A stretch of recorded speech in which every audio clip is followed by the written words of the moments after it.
بسم الله الرحمن الرحيم. الحمد لله الذي أنزل على عبده الكتاب ولم يجعل له عوجا قيما لينذر بأسا شديدا من لدنه ويبشر المؤمنين الذين يعملون الصالحات أن لهم أجرا حسنا ماكثين فيه أبدا وينذر الذين قالوا اتخذ الله ولدا ما لهم به من علم ولا لآبائهم كبرت كلمة تخرج من أفواههم إن يقولون إلا كذبا فلعلك باخع نفسك على آثارهم إن لم يؤمنوا بهذا الحديث أسفا إنا جعلنا ما على الأرض زينة لها لنبلوهم أيهم أحسن عملا وإنا لجاعلون ما عليها صعيدا جرزا أم حسبت أن أصحاب الكهف والرقيم كانوا من آياتنا عجبا إذ أوى الفتية إلى الكهف فقالوا ربنا آتنا من لدنك رحمة وهيئ لنا من أمرنا رشدا فضربنا على آذانهم في الكهف سنين ثم بعثناهم لنعلم أي الحزبين أحصى لما لبثوا أمدا نحن نقص عليك نبأهم بالحق إنهم فتية آمنوا بربهم وزدناهم هدى وربطنا على فقالوا ربنا رب السماوات والأرض لن ندعو من دونه إلها لقد قلنا إذا شططا هؤلاء قومنا اتخذوا من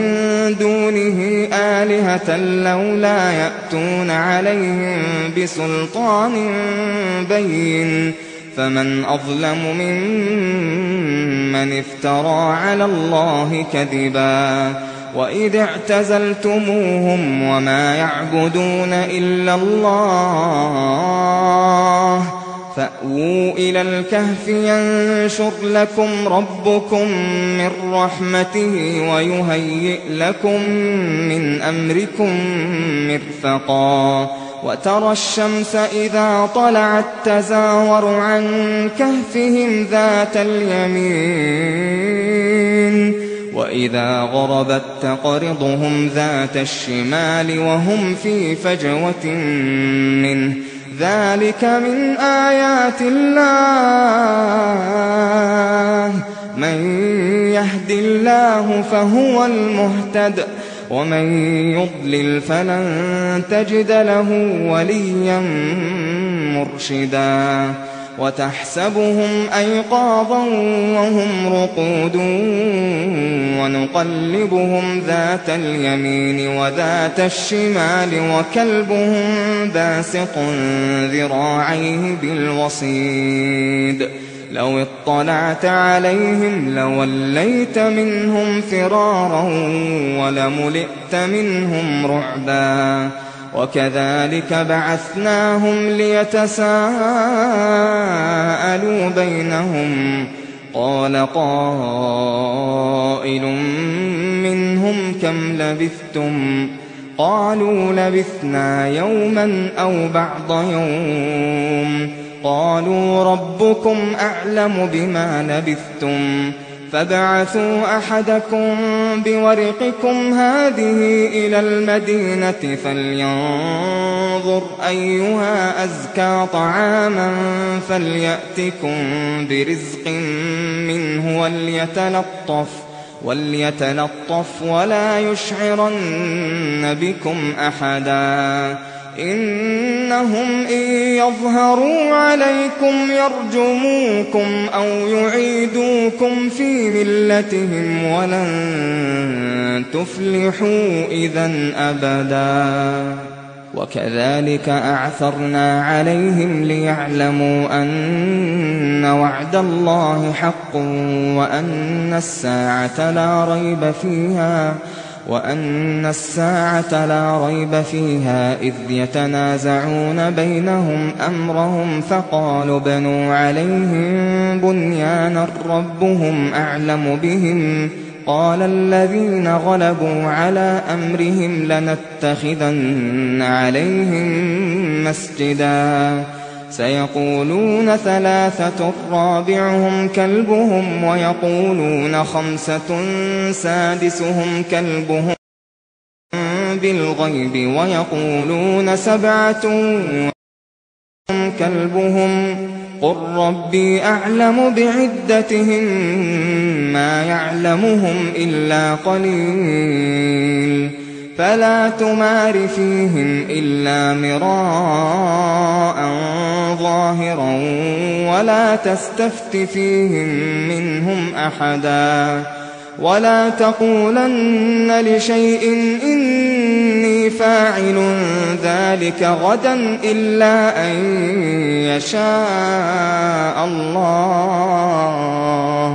واذكر ربك إذا نسيت وقل عسى أن يهديني ربي لأقرب من هذا رشدا ولبثوا في كهفهم 300 سنين وازدادوا 9 قل الله أعلم بما لبثوا له غيب السماوات والأرض أبصر به وأسمع ما لهم من دونه من ولي ولا يشرك في حكمه أحدا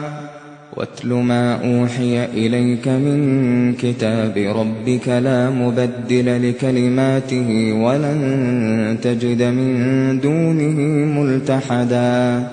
واصبر نفسك مع الذين يدعون ربهم بالغداة والعشي يريدون وجهه ولا تعد عيناك عنهم تريد زينة الحياة الدنيا ولا تطع من أغفلنا قلبه عن ذكرنا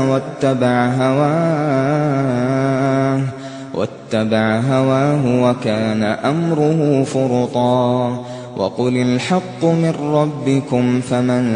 شاء فليؤمن ومن شاء فليكفر إنا أعتدنا للظالمين نارا أحاط بهم سرادقها وإن يستغيثوا يغاثوا بماء كالمهل يشوي الوجوه بئس الشراب وساءت مرتفقا إن الذين آمنوا وعملوا الصالحات إنا لا نضيع أجر من أحسن عملا أولئك لهم جنات عدن تجري من تحتهم الأنهار يحلون فيها من أساور من ذهب ويلبسون ثيابا خضرا من سندس وإستبرق متكئين فيها على الأرائك نعم الثواب وحسنت مرتفقا واضرب لهم مثل الرجلين جعلنا لأحدهما جنتين من أعناب وحففناهما بنخل وجعلنا بينهما زرعا كلتا الجنتين آتت أكلها ولم تظلم منه شيئا وفجرنا خلالهما نهرا وكان له ثمر فقال لصاحبه وهو يحاوره أنا أكثر منك مالا وأعز نفرا ودخل جنته وهو ظالم لنفسه قال ما أظن أن تبيد هذه أبدا وما أظن الساعة قائمة ولئن رددت إلى ربي لأجدن خيرا منها منقلبا قال له صاحبه وهو يحاوره أكفرت بالذي خلقك من تراب ثم من نطفة ثم سواك رجلا لكن هو الله ربي ولا أشرك بربي أحدا ولولا إذ دخلت جنتك قلت ما شاء الله لا قوة إلا بالله إن ترني أنا أقل منك مالا وولدا فعسى ربي أن يؤتيني خيرا من جنتك ويرسل عليها حسبانا من السماء فتصبح صعيدا زلقا أو يصبح ماؤها غورا فلن تستطيع له طلبا وأحيط بثمره فأصبح يقلب كفيه على ما أنفق فيها وهي خاوية على عروشها ويقول يا ليتني لم أشرك بربي أحدا ولم تكن له فئة ينصرونه من دون الله وما كان منتصرا هنالك الولاية لله الحق هو خير ثوابا وخير عقبا واضرب لهم مثل الحياة الدنيا كماء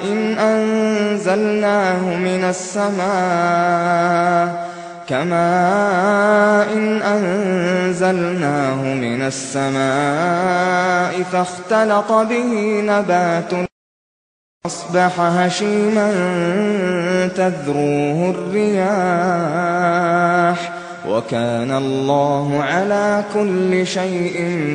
مقتدرا المال والبنون زينة الحياة الدنيا والباقيات الصالحات خير عند ربك ثوابا وخير أملا ويوم نسير الجبال وترى الأرض بارزة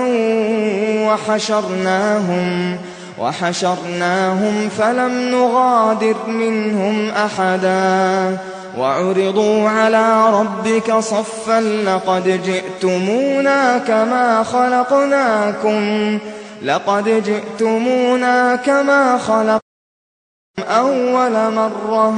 بل زعمتم أن لن نجعل لكم موعدا ووضع الكتاب فترى المجرمين مشفقين مما فيه ويقولون يا ويلتنا ما لهذا الكتاب لا يغادر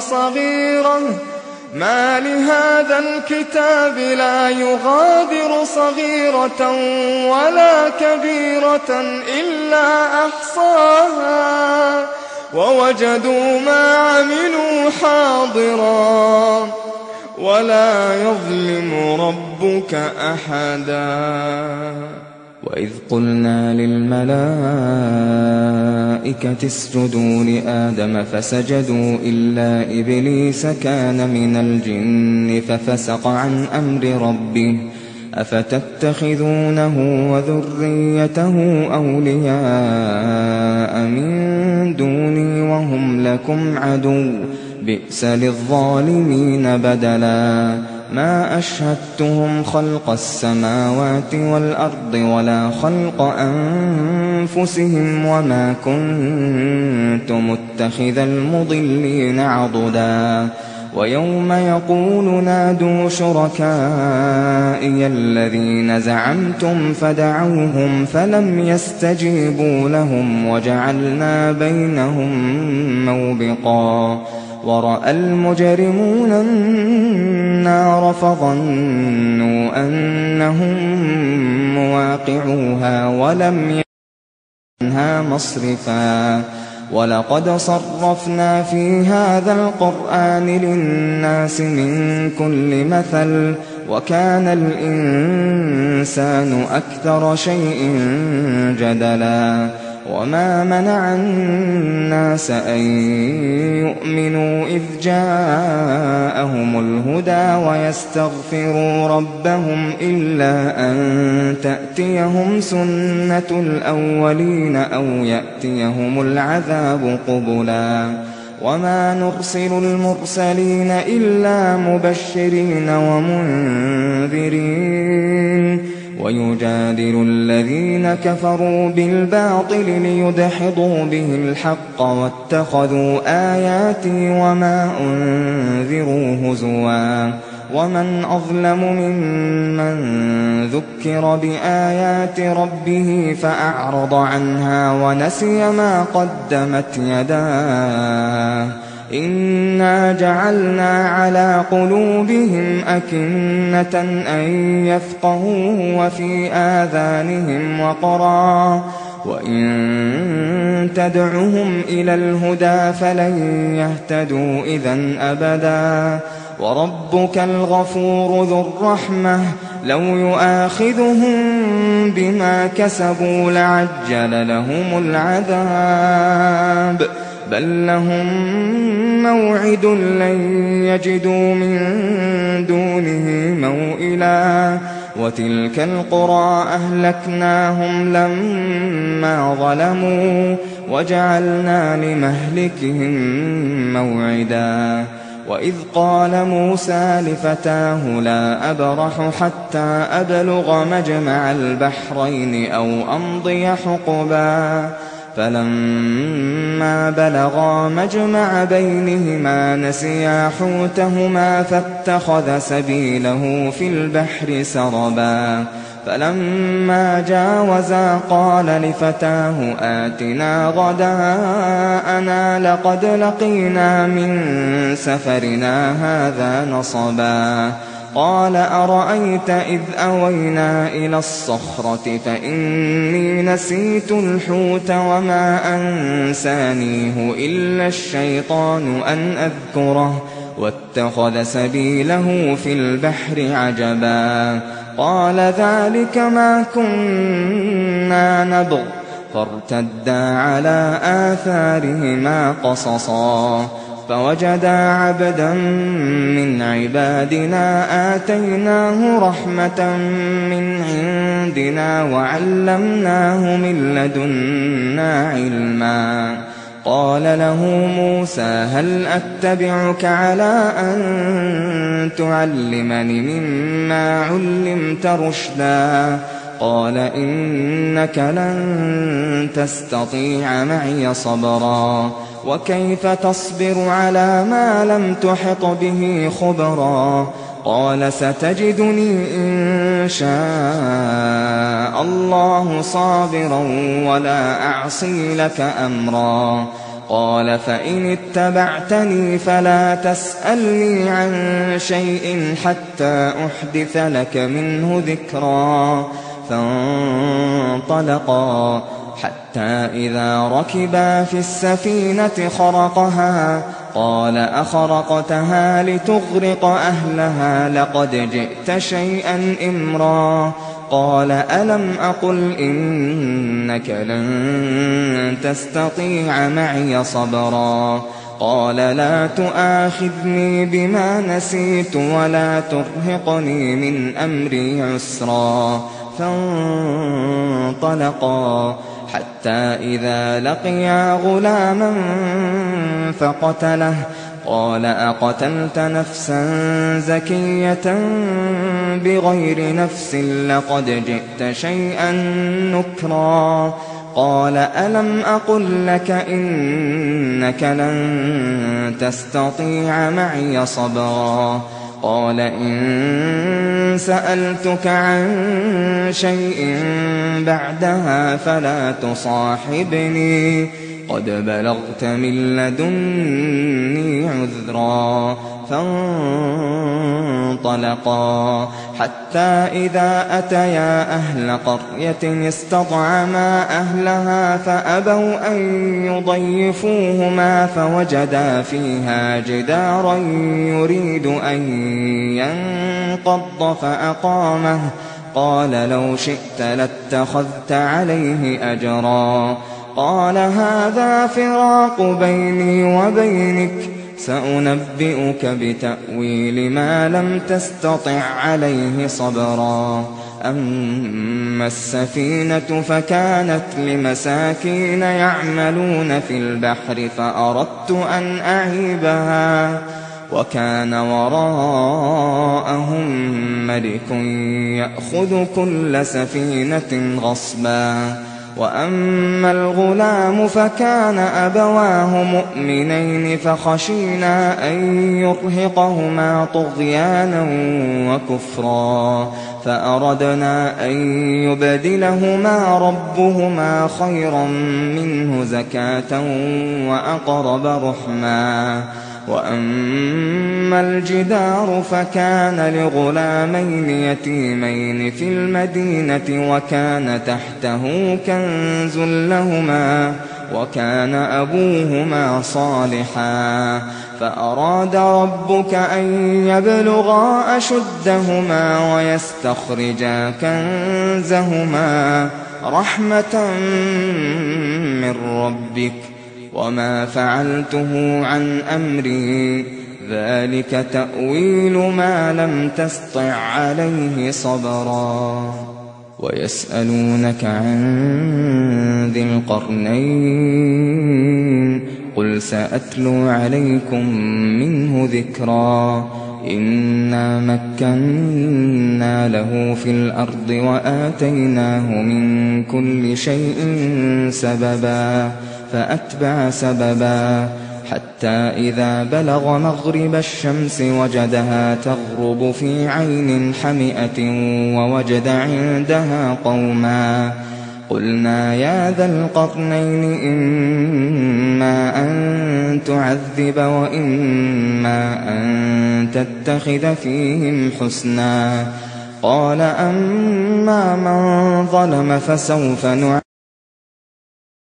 يرد إلى ربه ثم يرد إلى ربه فيعذبه عذابا نكرا وأما من آمن وعمل صالحا فله جزاء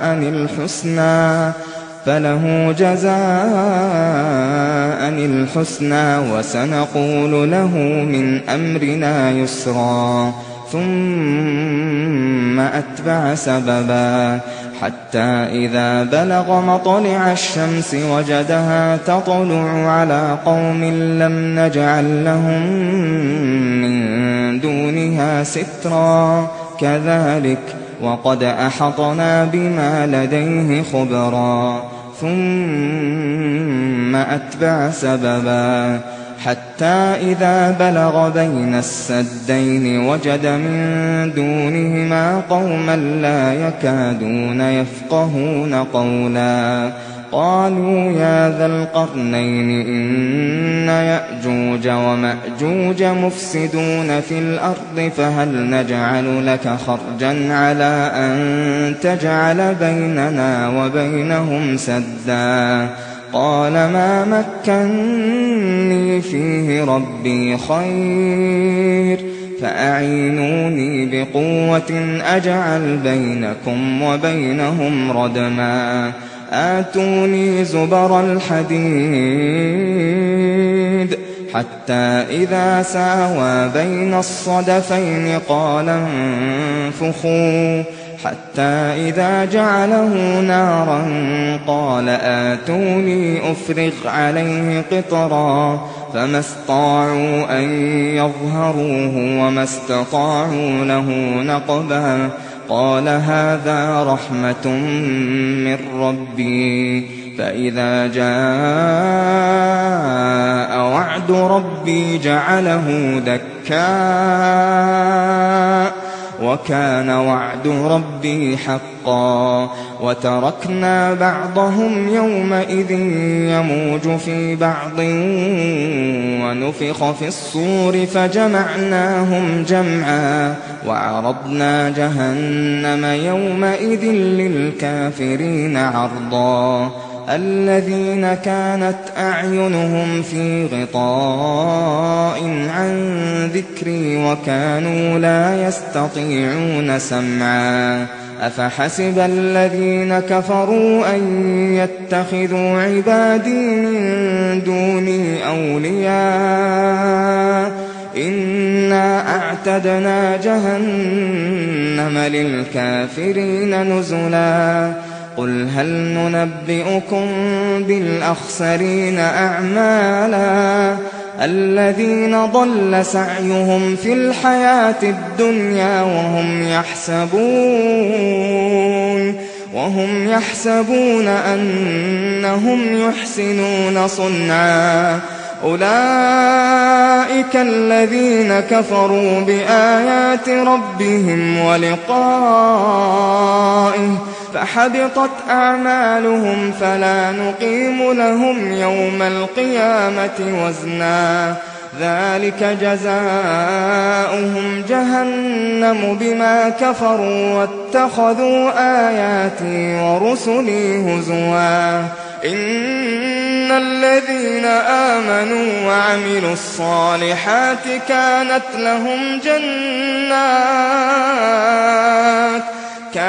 لهم جنات الفردوس نزلا خالدين فيها لا يبغون عنها حولا قل لو كان البحر مدادا لكلمات ربي لنفد البحر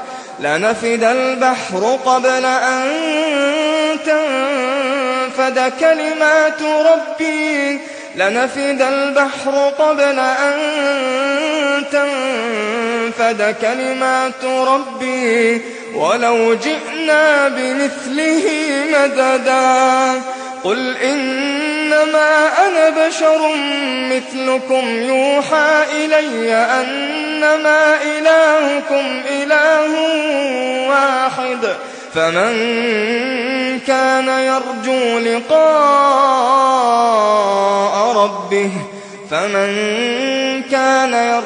لقاء ربه فليعمل عملا صالحا ولا يشرك بعبادة ربه أحدا.